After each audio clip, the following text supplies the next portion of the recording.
হারিয়ে ফেলেছেন শ্রীকৃষ্ণের সেই কথাটি আপনার আত্মার সম্মান ফিরিয়ে দেবে। শ্রীকৃষ্ণ বলেন, পার্থ, তোমার ক্রোধ আসলে অন্যের হাতে তোমার সঁপে দেওয়া এক রিমোট কন্ট্রোল।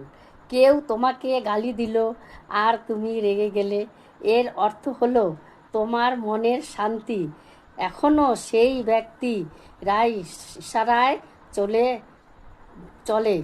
মন্তব্য বলে পৃথিবীতে সব থেকে শক্তিশালী মানুষই নরকের চিৎকার করতে পারে, বরং সেই ব্যক্তি যেই জন্য দেওয়া বিষাক্ত শব্দগুলোকে শান্তভাবে উপেক্ষা করতে পারে।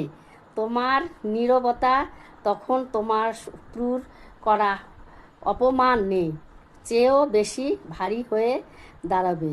জানবে সেই যুদ্ধে তুমি জিতে গেছো। মনে রেখো, অগ্নিশিক্ষা তখনই তাতে জ্বালানি দেওয়া হয়, তোমার প্রতিক্রিয়া না থাকাটা হলো সেই জ্বালানি কেড়ে নেওয়ার স্তব্ধতাই হলো শ্রেষ্ঠ বিজয়তা।